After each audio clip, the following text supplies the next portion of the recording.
It was such a haunting experience. It's a thing that has shaped the rest of my life, to spend Christmas Eve in the visiting room of a prison and to see how many children were there, to see not just my own family in that situation, but so many families who had nowhere else to go where they could actually be present with their families. Those kinds of experiences have completely shaped who I am. I don't know who I would be if this wasn't my life, because it's the only life I've known.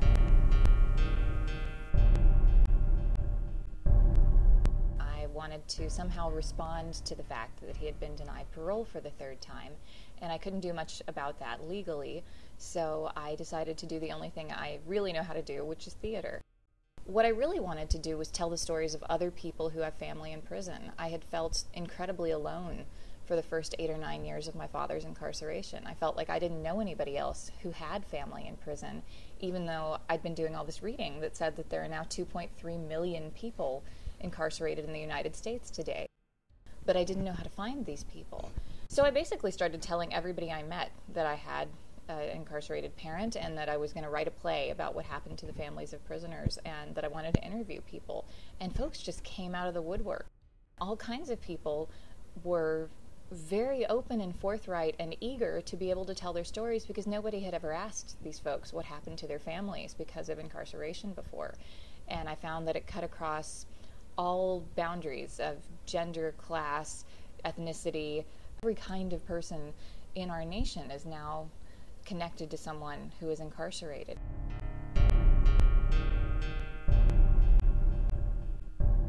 I've found that audiences in prison are the most vulnerable, the most open audiences that I've experienced. And each time I do the play for any kind of audience, it's a very different experience, because I feel like the audience brings a lot to the performance.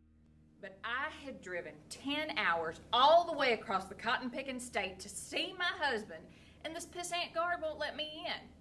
He says to me, "Look, inmate number 752-948 is in the hole right now, and you can't see him. I just called you on Monday to tell you I was coming for a visit and bringing my kids, and you said my visit was approved." "Well, now he's in the hole, and ain't nobody gonna visit 752-948 today. Casey!" My husband's name is Casey.